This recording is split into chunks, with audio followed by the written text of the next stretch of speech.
Welcome back to Taktik, and today we're introducing the GBLS M4A1. We were lucky enough to get the sample that was meant for North America for evaluation just for a day. So we're taking this time to actually go over the model with you. So we're going to start off with a general feature list. We're going to compare it to two other GBLSs that we have in the store, and then you guys make up your minds about whether the value proposition makes sense to you. We'll go over general pricing. We don't have fixed pricing for this particular model, but we have an approximation. So let's start off with the feature list. So the M4A1 comes with basically Ambidextrous Selector. That's the main visible item that comes with it. Technically, it also comes with a steel barrel. The idea for that was basically to get as close as possible to the weight of a real M4A1 because these rifles are meant for training. They want to replicate as close as possible to the real platform for their end user.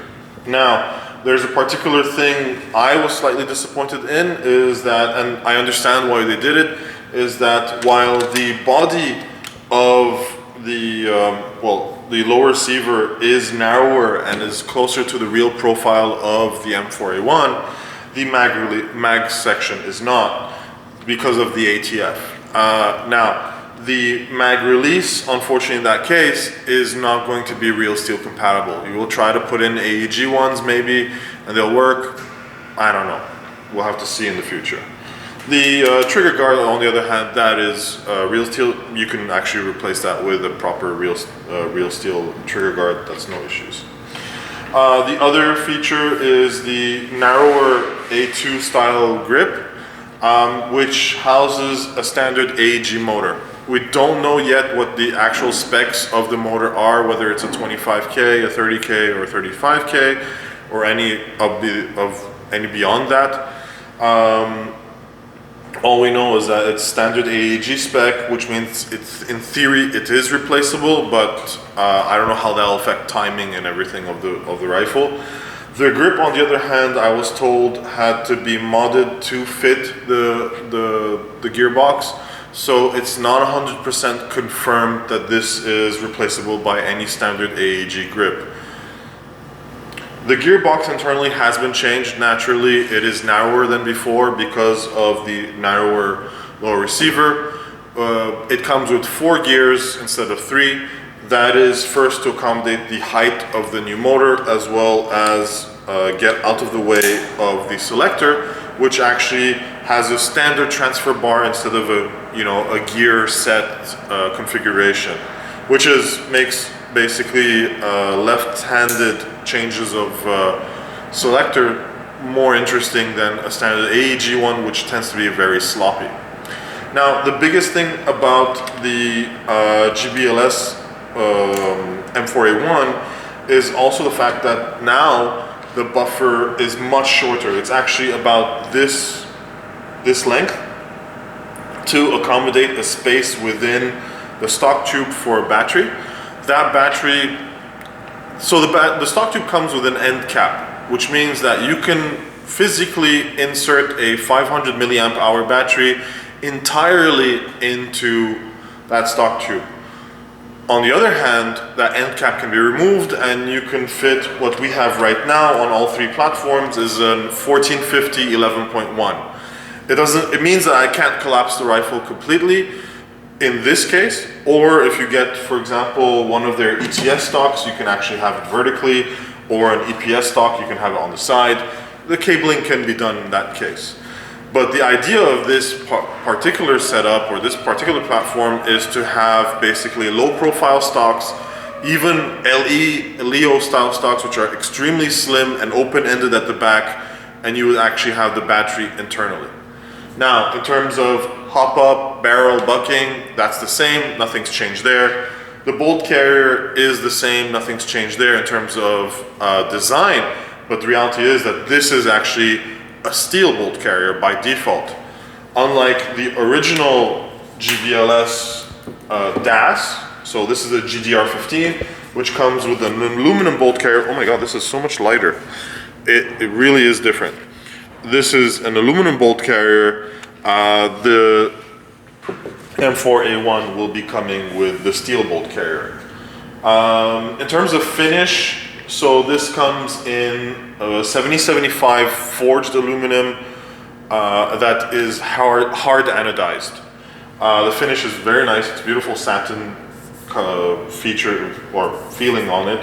The laser etching here is only for the sample models. As far as I know, the regular models are blanks or may actually have the traditional GBLS engravings or something machined into the body. That's still not clear 100% for me. So, value proposition. What we have here is a standard GDR15, an older model, but the equivalent 2022 model right now is about 2,600 Canadian. So 2,600 Canadian.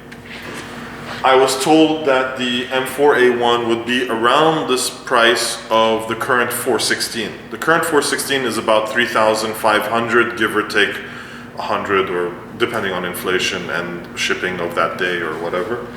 So there's that. Now, that's quite a big difference. There's like $900 there.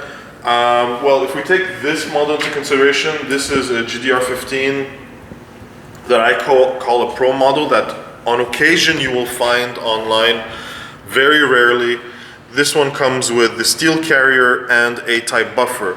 These, when they're sold as is, well, they're worth about 2,900. But they're extremely rare, and usually they're not meant for the public. What is really meant for the public is the regular GDR15, and if ever you wanted a steel carrier, you would buy it separately.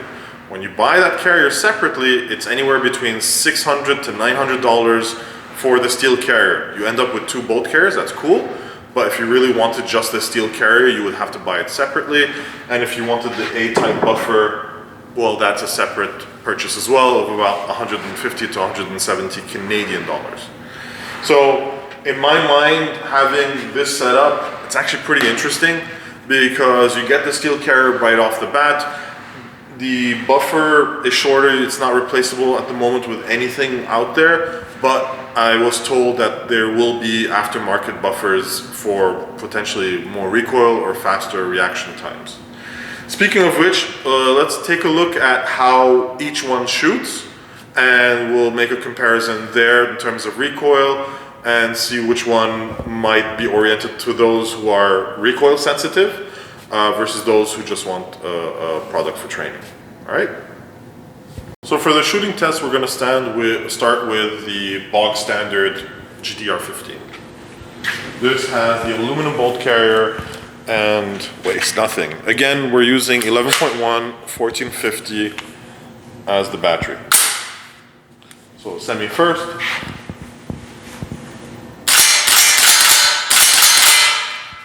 It's okay.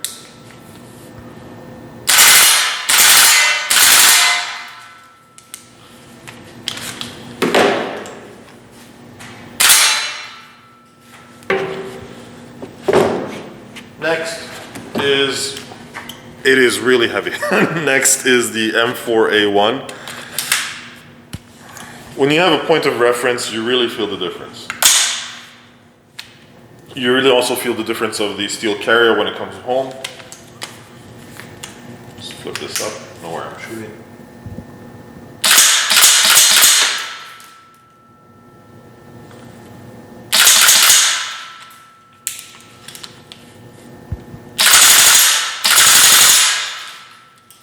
Definitely heavier recoil.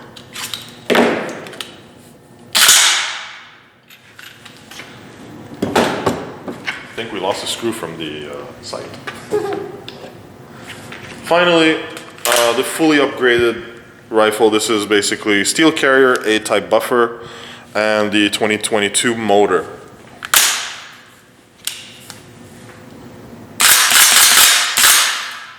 That feels a bit snappier for some reason.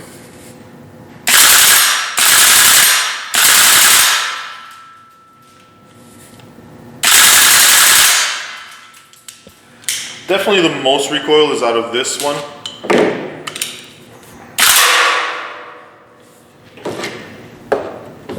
So, most recoil, second most, and least. The steel carriers definitely give you something beyond the aluminum one.